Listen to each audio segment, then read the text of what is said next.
বন্ধু, মনটার ভিতরে অনেক কষ্ট, বুঝছো? কিছে? আমার গার্লফ্রেন্ডের সামনের সপ্তাহে বিয়ে। বন্ধু, আমার মনটা চাইতেছে মানে আমি এ ফানিতে এমনি জাপ দিই, বুঝছো? না না না, চাপ দেওয়ার দরকার নেই। আরে ভাই, তোমার মতন আমারও অবস্থা। আমার girlfriend আমার সামনে কি করবো নিজেও ভাবতে পারতেছি না। ওই ওই দেখো, ওই যে আইবিআর ভাই আছে, দেখি এর থেকে কোনো ভালো পরামর্শ লওয়া যায় কিনা। ওই আইবিআর ভাই, দাঁড়ান দাঁড়ান। আরে এগুলো ওই ছোট ভাইগুলো না, আমাকে ডাকি কেন? উপরে আসো, চালু আসো। কেন ভাইয়া, কি হয়েছে? এত হতাশা কেন? রাখুন। আমার গার্লফ্রেন্ডের ভাই সামনের শুক্রবারে বিয়ে, বুঝছেন? এখন আমি কি যে করি আমি নিজেও কুল পাইতেছি না। এখন কবরস্থান আইছি, কবর কুনবো?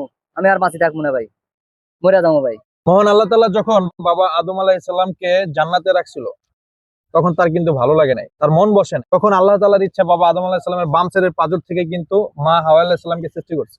ঠিক আছে? তা তোমাদেরকে এটা বুঝতে হবে, ছেলে আর মেয়ে নেই পৃথিবীতে। আল্লাহ যত সৃষ্টি করছে, প্রত্যেকটা সৃষ্টিকে ভালোবাসার মাধ্যমে জোড়ায় জোড়ায় সৃষ্টি করছে।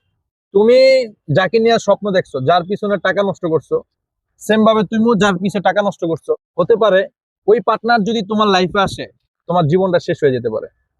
কারণ মহান আল্লাহ তাআলা তোমাদের গাইব জানে, পৃথিবীর কোনো সৃষ্টি জানে না। তাই আমি মনে করি আল্লাহ যেটা ভালো মনে করছে এটাই করছে তোমার জন্য।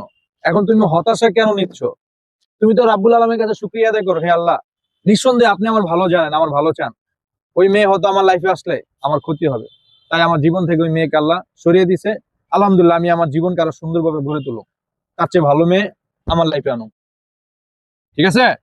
আর আমি তোমাকে বলি, শোনো, ওই মেয়েকে নিয়ে যদি তুমি সংসার করতা, এরকমও তো হতে পারে তোমার মা বাপ, আদরের ভাই বোন তাদেরকে দেখতে পারবে না। আল্লাহ গাইব জানেন, ওই মেয়ে তোমার জন্য অ্যাক্টিভ না।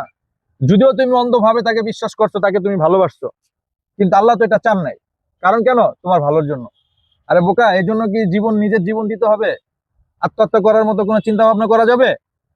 যাবে না। শোনো, মনে রাখবা, তুমি যত সুন্দর থাকবা, তোমার লাইফটা তত সুন্দরভাবে উপভোগ করতে পারবা। কখনো আজকের পর থেকে পিছনের অতীত নিয়ে আর মন খারাপ করবা না। শয়তানের ধোকায় পড়ে আর কখনো আত্মহত্যা করার চিন্তা ভাবনা নিবে? না। নেওয়া যাবে না। আল্লাহ যা করছে ভালোর জন্য করছে না খারাপের জন্য করছে? ভালোর জন্য। ভালোর জন্যই করছে। ভালোর জন্য করছে না? আইবিআর ভাই ঠিকই কইছে, এতদিন আমরা অন্ধকার জগতে আছিলাম, অন্ধের মতন বিশ্বাস করছি মাইয়ের। আসলে এটা আমরা ঠিক করে নিই।